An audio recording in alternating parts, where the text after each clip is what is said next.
Hello and welcome to the Pickup WNBA podcast. I'm your host, Katherine Eicher. And I'm your other host, Freddie Rivas. What's up? And this is episode 95, baby. 95, a 95. whole nine, Staying alive. five. 95, staying alive. That's the song, right? Yep. Despite the fact that, Freddie's got a new baby, Remy, 7 months old, I told Freddie that I'm the one who needs a nap. Mm-hmm. Uh, I've been house slash dog sitting for a few days, and this dog is really cute, and very cuddly, very sweet dog. But she would like sleep on like the end of my bed, and then she would take up the whole bed, and I've spent like the last few nights only having like a sliver of my bed to sleep on because of this dog. So I am sleep deprived. Hey, I'm like anyone that listens to this podcast knows that I validate, right? So like, I think the classic parent move is being like, you don't know what no sleep is. But listen, it's not that long ago that I was you, so there's levels to this. 5 days with a dog, and I'm acting like I have a newborn. I mean, there's a lot of similarities. there are some. There are some major differences. Every once in a while, people are like, I know what you're going through because like I have a dog, and I'm like, nah, like just heads up, they're very different. Babies and dogs are very, one sort of stays a certain way forever, and another absolutely does not. Yeah. Anyway, I just thought that was a funny anecdote between you and I. Yeah. All right, let's get into it. Let's start off talking about the Sheryl Swoops story. Well, But let me jump please. in with a classic plug. Follow us on everything. Oh my god. Subscribe at the pickup. Every week. Podcast. I forget. YouTube, Instagram, Twitter. Follow us, subscribe, comment, like, help us out. Please and thank you. Thank you, Freddie.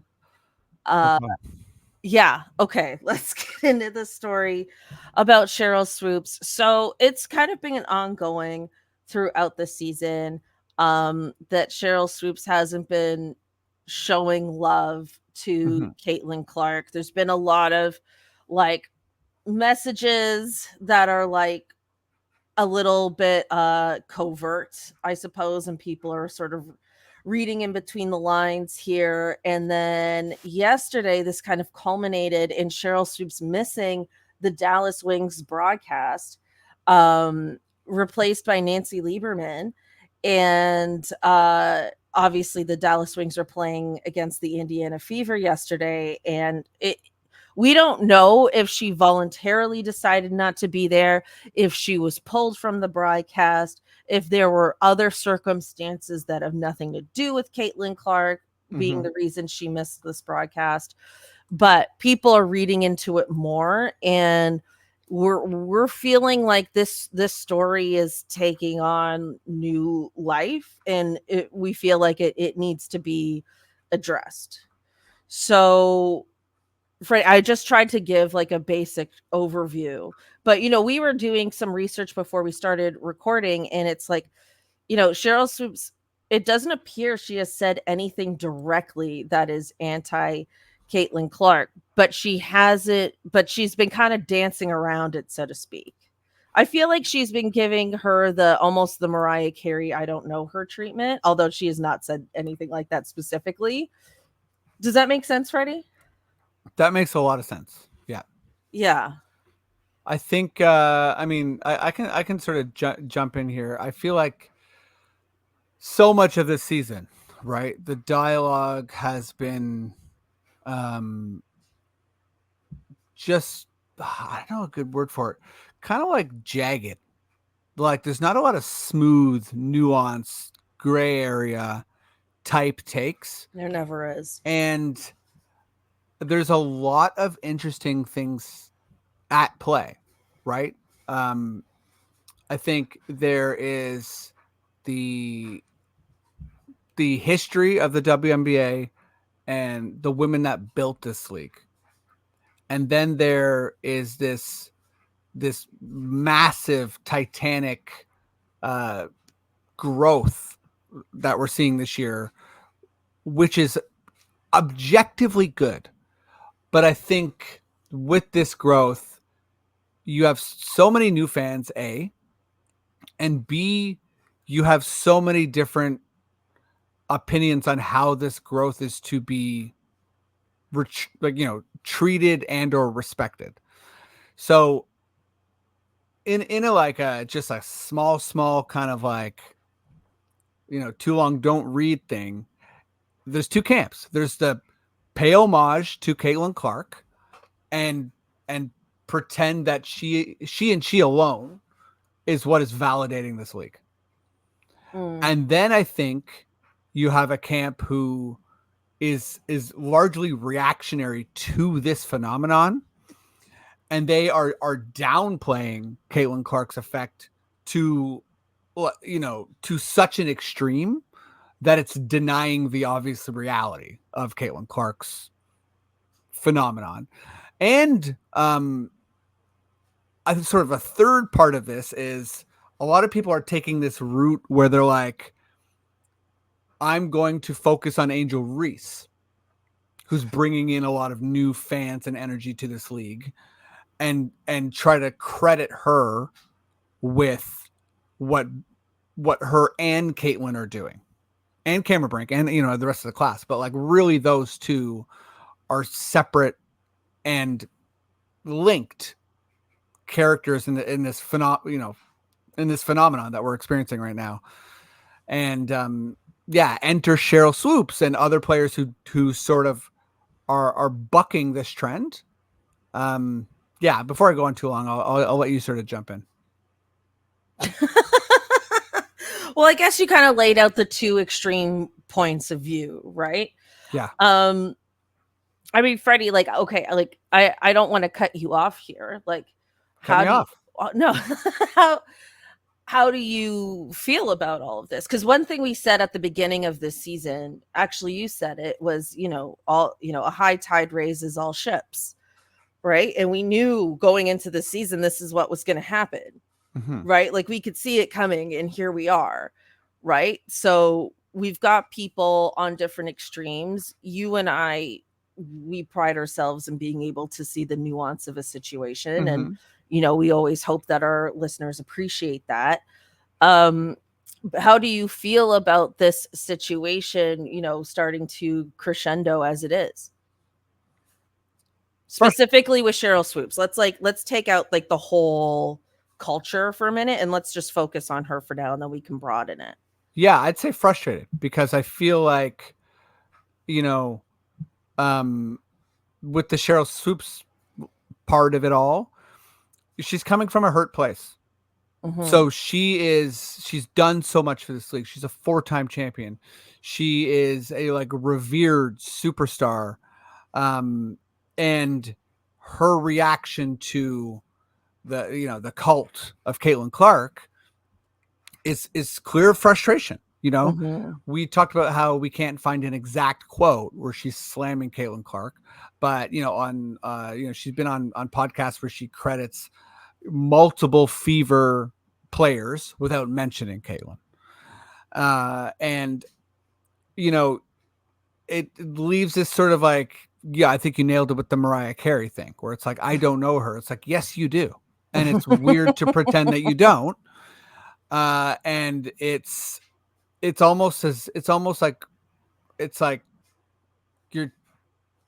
I don't know, attempting to take the high road, but it's just not that.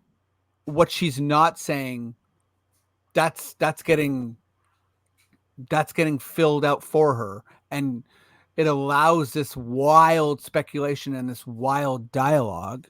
I mean, it's a big part of this league, right? Like, you have Kennedy Carter earlier in the year, and like, I'm not talking about the foul, like the quote a week later where she's like, all she can do is shoot. It's like, well, that's like obviously wrong, right? Caitlin can do so much more than shoot. So when you say something that's clearly false, you just come across as like petty and like you don't have a measured take of what's happening. Yeah, I feel like, well, first of all, I agree with a lot of what you're saying. And I feel like because there is this, group of people out there who feel like Caitlin Clark is the whole league. And let's, that group is large. Like, let's not, that's a large group of They're people. large, they're uneducated, they're And they're white. loud. Yeah. And so Not I just feel white, but no, they're not just white. But sorry. You're like, and they're white. And then sorry. I mean, that's a part of it though. It is a part of it, but Yeah. let's hold on. Let's just, I'm trying to keep the conversation a bit compartmentalized, but we should talk about that also. Great. Now I've lost my train of thought, Freddie. 10:54. Maybe I'll edit this out. Fuck. Never edit. It won't be edited on YouTube because I don't know how to do that yet. 10. Oh, okay. I truly lost my train of thought, Freddie. Sheryl Swoops. 2 camps. Okay, thank you. So what I feel like is happening is there's this like overcompensation, right? Because this group is so large. So it's like, yes, it's like, yes, there's a bit of haterade in it. Like I'm not trying to say there isn't. Yeah. But I can understand why they feel like, no, there are so many other people here and we need to recognize them. But I feel like there's got to be a way to do that without putting her down. And it's unfortunate that it's come to that, and like, I don't think Sheryl Swoops is right, but I very much understand her frustration and where she's coming from because of everything you just said. Basically, the reaction we're having to Caitlin Clark and Angel Reese today is the reaction Sheryl Swoops, Cynthia Cooper, Dawn Staley, Rebecca Lobo, all these players deserved at the beginning of this league. And they didn't get it, and it's taken almost 30 years for people to recognize women's basketball. And so I feel like, although I don't necessarily agree with Sheryl Swoops, maybe we can give her some grace and also her flowers, because what the hell, and like Caitlin Clark has been really great at recognizing the players before her. Like it's not her specifically, right? Like she's always, been propping up Maya Moore and different players that she watched growing up. She studied the game. She knows, right?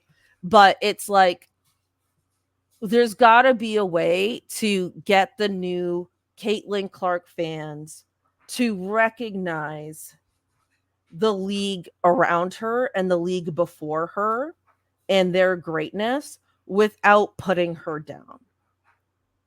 Right? Like we, we just got to lift each other up. Although I do understand where the saltiness is coming from. I think it's human. I think it would be completely inhuman to expect people to not have mixed feelings around this moment, especially someone like Sheryl Swoops. But we have to get past it, and we have to just be like, okay, how do we use the momentum rather than trashing it? Basically, is my point. Yeah, I totally agree. And I think also a not talked about part of this is that these kind of like hot takes and like rage commenting sort of thing is really boosted by capitalism and social media.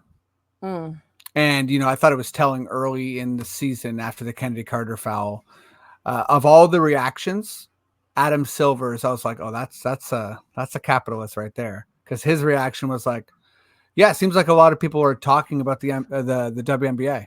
Yo, I could go Nothing on. wrong there. I could go like, on for right. a whole hour just about how Adam Silver is a pure capitalist through and through. He is. And, I think I'm in like I think we're both in like it's like a WNBA Life Facebook group, and I kid you not, every single post is about Caitlin Clark or Angel Reese, and there's no nuance. It's either there's like four types. Caitlin Clark is the best player of all time. She's the MVP. Why are you guys so dumb? Then it's like, what about her turnovers? Like Hillary email style. And then for Angel Reese, it's like Angel Reese, clear rookie of the year. How could it even be up for debate? Best rebounder. And then the other Angel Reese one is Angel Reese misses so many shots. There's no like gray area in the middle. No one's like, hey, isn't it cool to watch two amazing rookies in a thriving league? No, like that's just like not a part of it. They're probably the two greatest rookies the league's ever had. But even that, I think a lot of people would be like, how dare you say that about like, Yeah, because Maya Moore, they'll talk Candace Parker. about Tarasi and Super and that, etc. But really the amount of records that they've broken as rookies, huge. It is huge. I think like, we talked about this a little bit. I'm definitely still in the camp of like, I'll rank them later, but for me, the fact that Candace like legitimately earned the Oh, MVP that's as a rookie true. is like, as and by the way, I should say, But I'm saying as two, like a 1 and 2. yeah, as a phenomenon, like obviously this is the biggest moment of the WNBA period. It's not even close. Mhm. This rookie class is like it's a quantum leap. Mhm. Um, but yeah, just like well, we can sort of like have this as like That'll be another conversation when summer the Rookie convo, of the but Year yeah, award happens, probably. yeah, exactly. I love how you call it a summer convo when it's very much a winter convo. Yes, I know. I'm still my sports sort of programming's off. Um, yeah, I mean to sum up this topic, like I love Caitlin Clark. I am not pro hating her at all, but we have been following this league for years, and we know how great this league has been before her and continues to be now. And we just, you know, it's a really weird phenomenon that we're living through in real time. Um, I feel grateful that I get to watch all this in real time because it's really awesome to be a part of. And I just think like we need to all take a deep breath and just figure out how to uplift each other and use the moment to your advantage and not the other way around. Yeah, I also feel like when there's a new phenomenon, just a quick step into politics here, but like when there's a new phenomenon such as like how do you cover a Donald Trump? People don't know how to talk about something that's so new. And I think that stepping back out of politics, just using that as That was so ADHD of you. it was. But if you follow when media gets a whole new story, they don't know what to do. And I think with Caitlin Clark and Angel Reese, it's such a new phenomenon that like they don't know how to have nuanced conversation. Everyone wants to have the hot take. And with the subsequent like phenomenon that is the rising women's basketball, you're gonna have Paige Beckers, you're gonna have Juju Watkins, you're gonna have people coming in who are also of like a once in a lifetime stature, and that's gonna be um the regular rookie. And I feel like once you start to have that, things will equalize a little bit. But this first season is absolute chaos.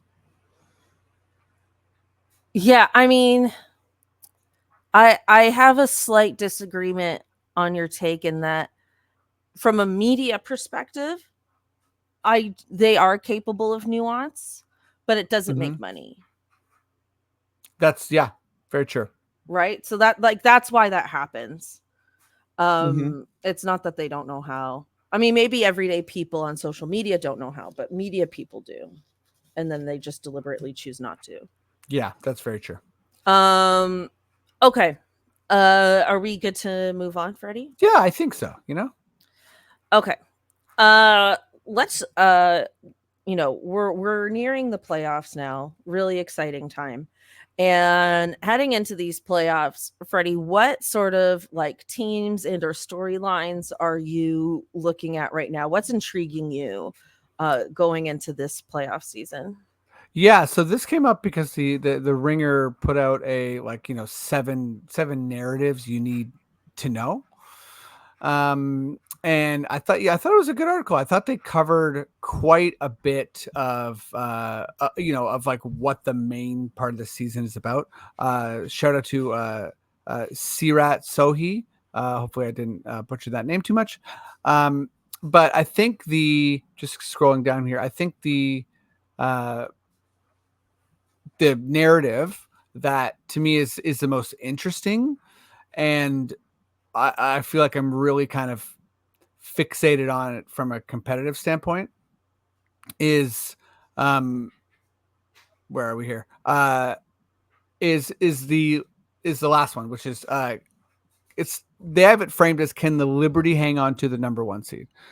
And to me, it's, I think they will for sure, but I feel like the Liberty and how their sort of the Liberty revenge tour, I think, is the most interesting part, is the most interesting narrative here.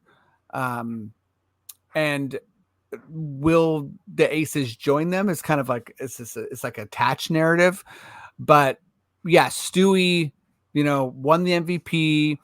I love when this happens in any league when they won the MVP, but they didn't win the championship, and then so there's this kind of like, okay, you're not the best player.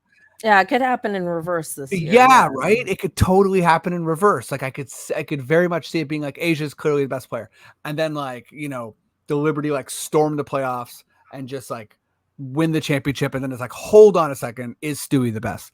And then you have this, basically this 2 season, rivalry, and then yeah, I mean, I feel like the Liberty in general. A quiet part of it is Sabrina Ionescu has really just had like the season a lot of people have been wanting her to have for a long That time. shot she made from the ground. Crazy, crazy. So good. Like one of the highlights of the season for sure. Yeah. They're just, I love when a team is absolutely Yeah, they have on a, championship energy. yeah, championship energy. That's my favorite narrative from this Ringer article. Very cool. I have something that that didn't come up in the article per se, but in terms of like playoff narratives Mm-hmm. and something that's kind of been on my mind over the last week is, last week we talked about Gabby Williams, joining the Storm. And I've also been thinking about the Phoenix Mercury. These two Mm-hmm. teams really wanted to make a big push. They added Mm-hmm. Kalia Copper, right? We know the moves that the Storm made in the offseason with Nneka Ogwumike, Skylar Diggins-Smith, right? All these things. And I just feel like these big player moves haven't pushed the needle for them in a way that you would expect, Mm-hmm.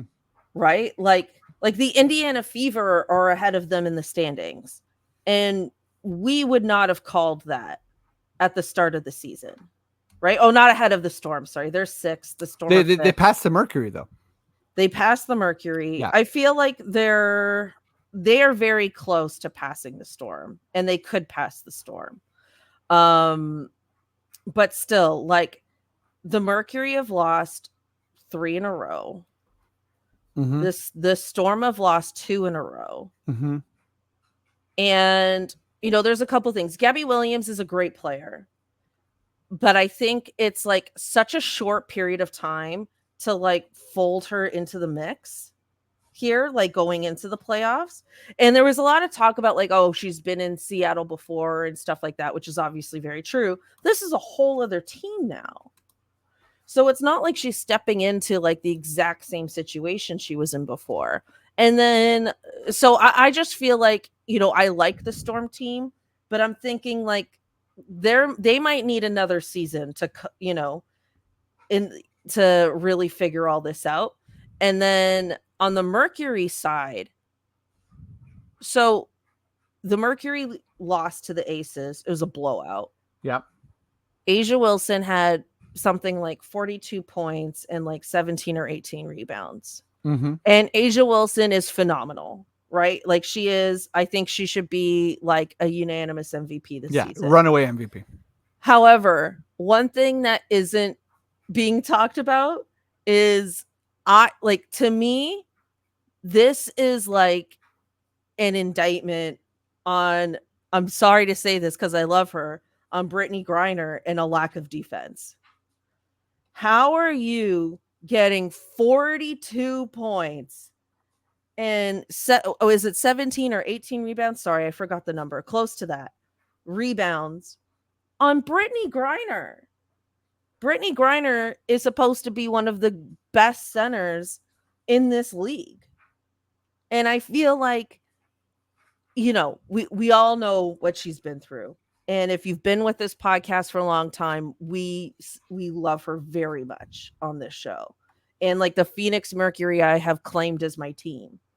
So that maybe that's also why I'm so disappointed in their season, but I feel like all of this hasn't been talked about enough. Like they should be like fourth or fifth in this league and they're seventh and they are on a downward spiral when it should be, when this time of year it should be the opposite.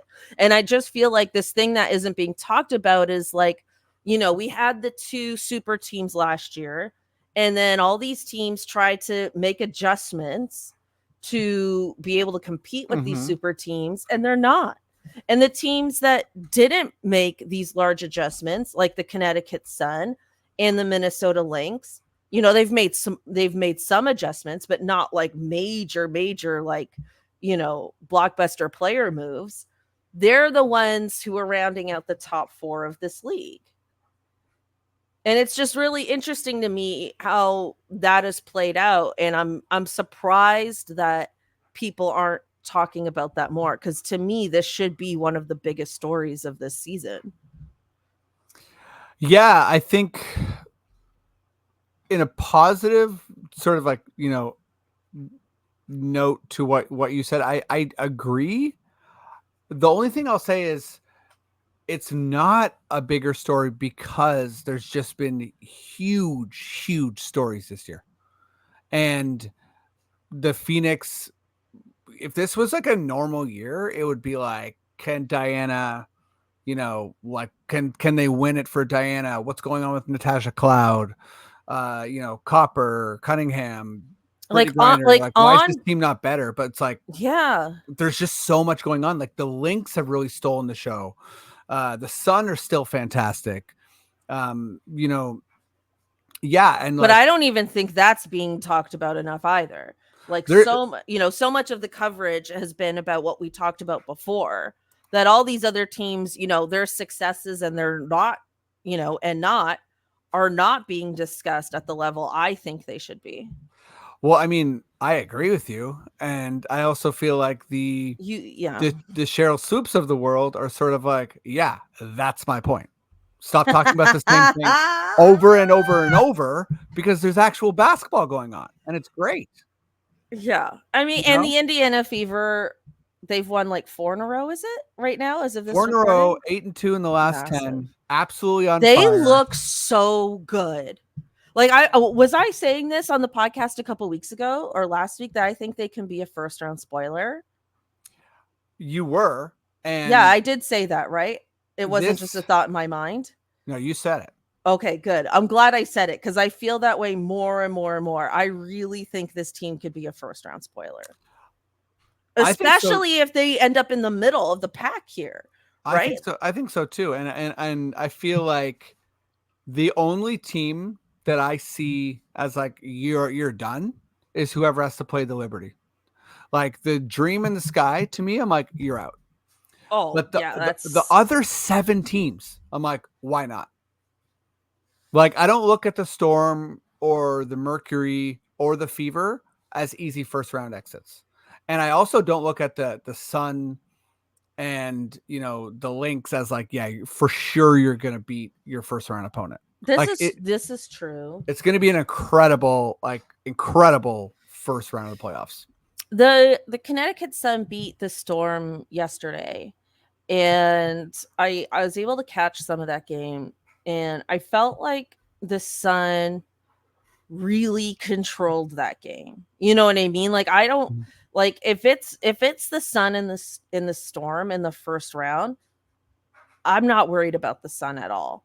And I know maybe I shouldn't be basing that on one game, but like they really handled it. And but there's a twist to this, and that is Alyssa Thomas has been playing through an injury, Yeah. and she had a bit of a fall or something during the game where she was like down and people were like worried. You know, like when the crowd gets quiet and everyone's like worried. Mm-hmm. She did get up and she did end up continuing to play this game, but I am in the back of my mind worried about her being healthy for these playoffs. I'm praying that she is, because if she isn't, I don't think the Sun go anywhere, unfortunately. Oh yeah, they. I mean, that's how tight these playoffs are. Like, I don't know if there's any team that can have their star player injured and win a first round. Yeah. I mean, yeah. Anyway, Maybe the I Liberty. am concerned because when she went back into the game, I was like, does she have to do this? Like a part of me was like, yo, like sometimes you have to like save a player from themselves, so to speak, because they're full of adrenaline and they're like, I can do it, I can do it. But I was worried for her the whole game. And maybe I'm just a worrier, but I was I was worried. Yeah. Quote of the pod. Maybe I'm just a worrier. I do worry. I'm not a warrior, I'm a worrier. That You needs to be a know? T-shirt. Alyssa Thomas also is a perfect example of like save them from themselves. She's been playing through a torn like shoulder thing for like 3 years, and she's just God. not doing the surgery. Yeah, it's crazy. Like I worry about her. I do. But anyway, okay. I think we should move on, Freddie. Let's do it. Okay. It appears that now Portland is also getting a team. Yes. We're Here we go. recording this on Monday, on Labor Day, and I believe there's going to be an official announcement later this week about it. So Portland's getting a team, also scheduled to be in 2026, and you know, as Torontonians.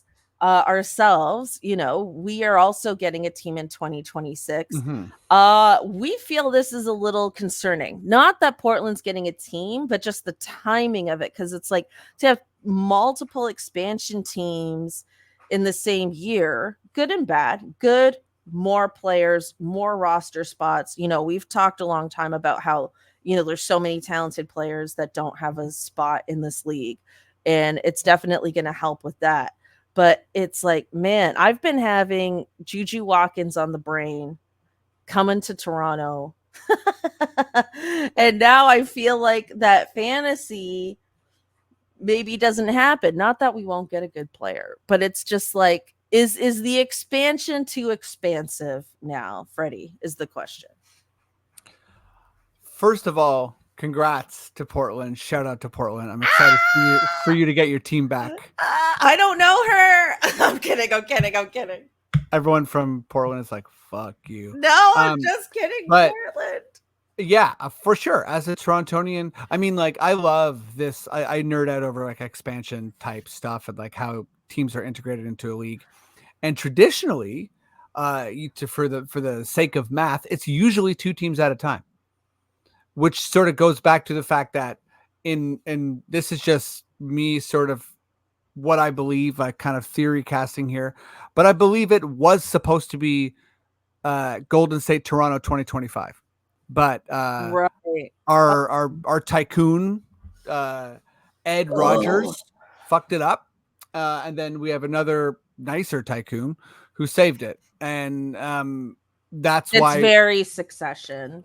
Yeah, and so anyways, you know, I think with what sucks is it would normally be this way with 2 teams, but we're gonna have to watch Golden State get, you know, a high pick and then also select the best players, and then we're gonna have to compete with Portland and not get that space. And also Portland's gonna have to compete with us. Mm. Um, and yeah, so it's like it sucks in that sense.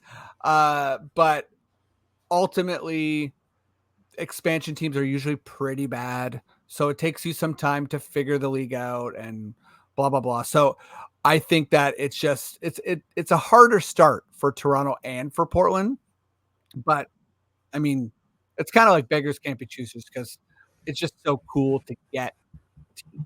You know what I mean? Okay. All right. Let me take a step back here. Congratulations to Portland. We're very excited for you. I know I sound sarcastic all the time because I do have a nasally cadence, but Ha. I am genuinely happy for you.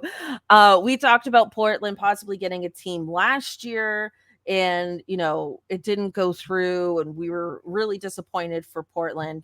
Now they figured it out. Similar to the Toronto situation, honestly. We Mm-hmm. thought we were getting a team, it didn't work out, then a new owner stepped in. Maybe it was a similar situation. And Freddie, you are right in that it usually is two teams at the same time. I just thought because this is a smaller league, that it would make sense to do one per year. Mm-hmm. So it would be like, Golden State next year, then the year after Toronto, then the year after that Portland, just to like phase it in a bit more. Yeah.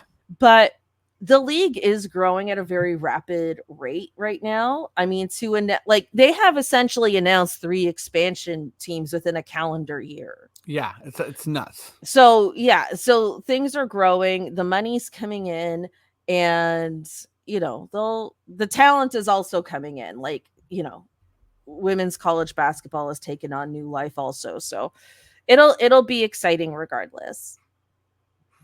Yeah, and I And I think. just had to redeem myself. Oh, I mean, listen, we have to be Torontonians. We have to be true to who we are here.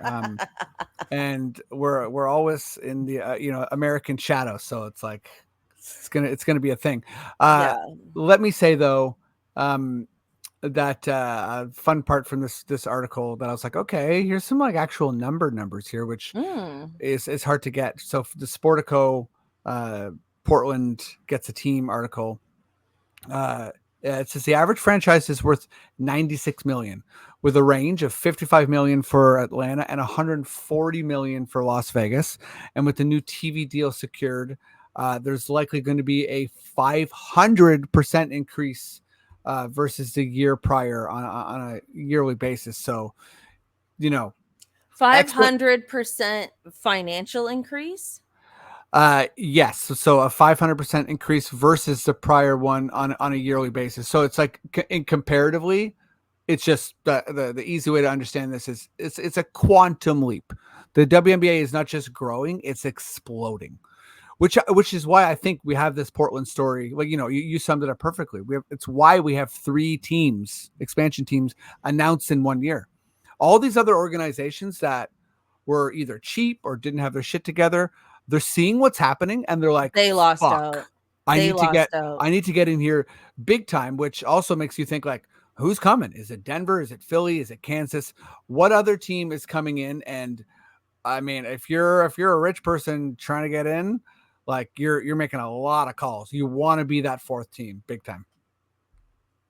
Absolutely. Um okay, Freddie.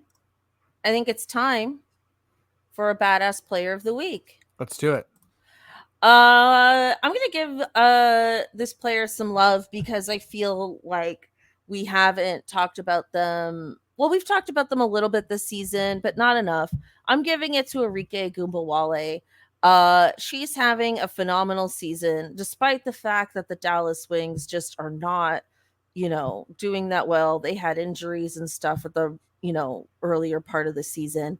But Arike Gumbawale, 28 points a game. Are you kidding me? I mean, she's getting 6 assists, 5 rebounds. Like, her stats are unbelievable. Like, again, in a different world, in a different time, this is someone who would have a lot more attention for what they're doing right now as a player, but they're not in a major playoff contending team right now. they're 11th in the league, which is unfortunate. But this is like really one of the best players in the league. And it's just, I don't know. It just sucks. I feel we saw so much more of her last season because the Wings were better. But Arike Gumbawale continues to just kill it. Yeah, I mean, winning solves everything, and it sucks. This is someone who's in the prime of her career. She's incredible. She deserves all the attention in the world, and yeah, like easily one of the best scorers in the league. So it's nice to see her, having a little bit of winning ways and kind of killing it. Like, yeah, I mean, we've said it a bunch of times, but Dallas is maybe the weirdest story of the year. Like, what exactly happened, I don't know, but yeah, it's not her fault. I feel like, we started this podcast in 2021, and the whole time I've been saying, what is going on with Dallas? Mm-hmm. What, like, the whole time? Because I just feel like they have major talent, with Enrique and Satu Sabali, and they, for whatever reason, if you are a Dallas Wings fan and you've got some inside information, please let us know. I'm very curious to know what they have or haven't done to try and build around those two specifically, but particularly around Enrique, because it's like, it's crazy to me to have such a phenomenal talent and then, be like last year they made it to the second round and we thought, okay, they're going somewhere. Then Satu Sabali was injured, but it just feels like they're not, like, I would expect them to make the moves the Storm have made, the Mercury have made, something. And it just doesn't happen. And I don't know why. And I would Mm-hmm. love to know why. Anyway, that's a Yeah, rant for another day. and it's particularly weird this year with their breakthrough year last year, right? Yeah. Um, my player is Kelsey Mitchell. So Yes. 4-0 week. We've talked about Caitlin a ton. We've talked about Asia. They deserve just so much love every week. Brianna Stewart. Um, but yeah, Kelsey Mitchell, man, like you need a trigger person for an offense. And the last 4 games, 28 points, uh, almost 4 threes a game, shooting 52% from three, uh, 4.5 rebounds, 2 assists, and just an absolute bucket. So she is crushing it. All of Indiana's humming, but she is the major bucket getter. Obviously, Caitlin Clark is averaging 24 points a game in this period, but like Kelsey is the finisher. So shout out to Kelsey. Big week. Huge. Okay, Freddie. Fun question time. Let's go. Here we go. So Angel Reese I has just bumped broken. into my microphone. Hey, Sorry. I'll do it too. It wasn't the same sound. I tried though. Oh my god. Um, See, yeah, I do need a nap. you do. Anyway. You need a nap. Angel Reese broke the rebound record, Yes. which is insane. Broke Sylvia Fowles' record, and it's really gonna pad that stat. Like it's not like she broke it with the longer season. Like she just Yeah. straight up broke it. There's a bunch of games to go, and it made me think. What records would be kind of like fun to see broken, like whether it's a record you feel like could never be broken or a record that would just like, you'd be on the edge of your seat watching it get broken.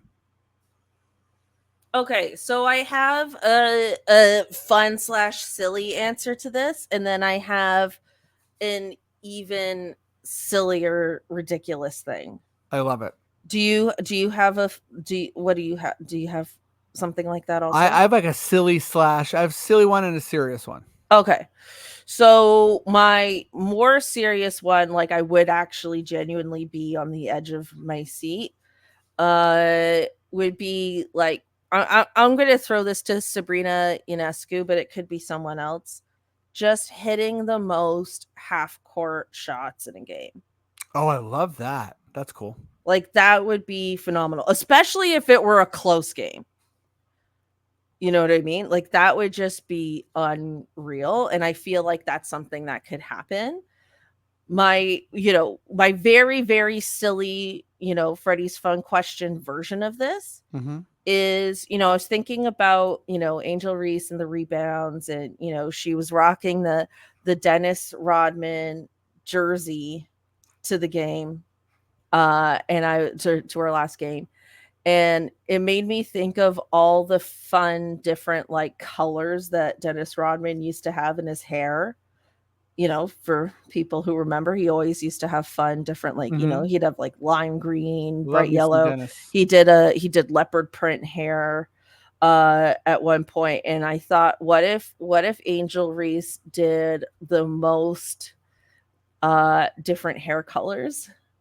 Like, Oh, she's very stylish, that's she's fun. always rocking the fits and all that, but if she had different hair colors, like Nicki Minaj wig style from the 2010s or something like that. That would be like if she had a different hair color every game for 40 games. Come on. That's amazing. That's Thank that's you. that's a record to strive to break. That'd be incredible. And that is something she could do if she wanted to. Now, for her hair suits her very well. She looks amazing. There's nothing here to improve upon. This is just to Mm-hmm. be silly. Just, just in case that wasn't clear. Oh yeah. It was clear. I'm Okay, into it. good. Good. Team silly. Um, here's my non silly one that would just be electric. Most 3-pointers in a game. So it's a 4-way tie for 9.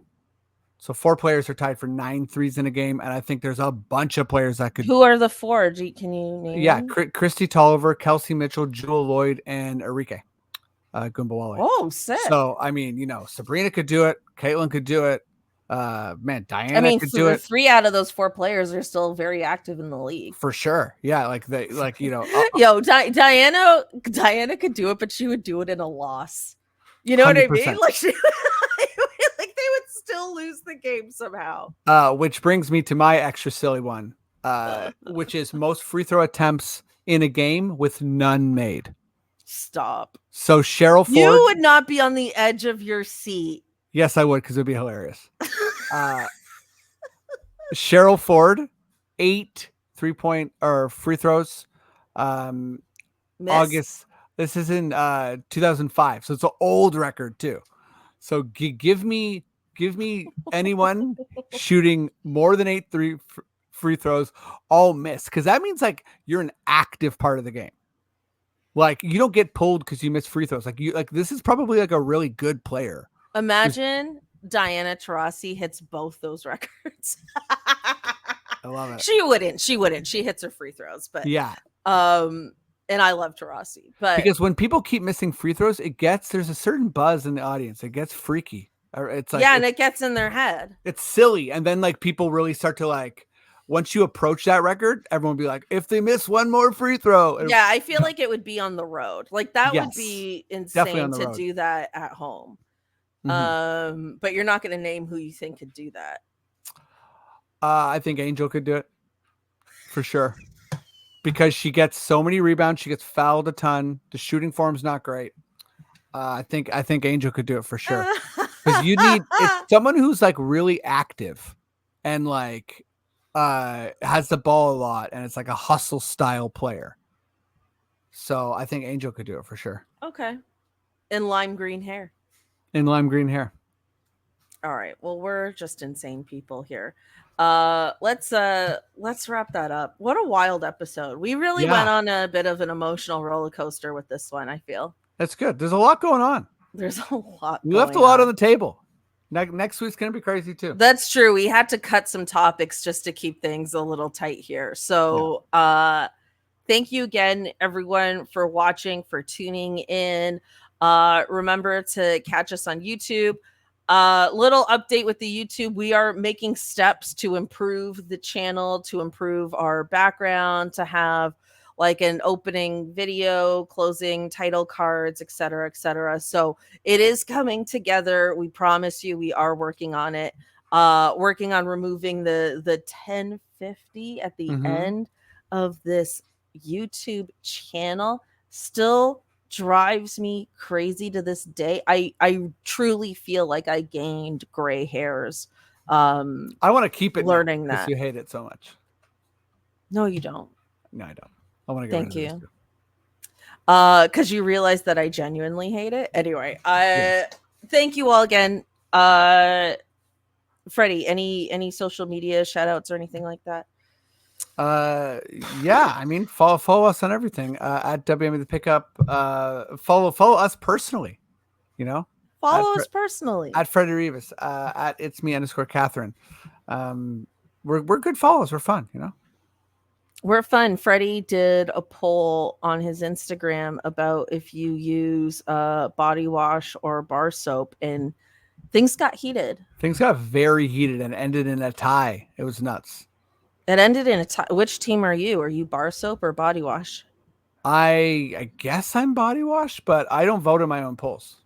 But I thought I'm about not saying you vote. Oh, this is ridiculous. I don't vote on my own never. polls. The level of integrity. That's But right. you do use body wash. I do use body wash. Yeah, I also use body I think I wash. prefer soap, but body wash is like easier to get and store. Yeah, the way a bar of soap lathers is really nice, but it's flimsy. It's like Falls not apart. it falls apart. Yeah, like the bar of soap gets gross Mm-hmm. as it, descends Picks into up hair. nothing. Nah. Yeah. The body wash is just easier. Yeah. Anyway. All right. You were the tying vote in your poll. This is the intriguing content. Yeah. This is no, I didn't vote, but I could have been but like Yeah. I was responsible. Mm-hmm. So come check out the polls. It's great times at Freddie Rivas. I'm at it's me _ Catherine, spelled CATHRYN. Thank you all very much, and we'll catch you next time. Peace, Bye. everybody. See ya.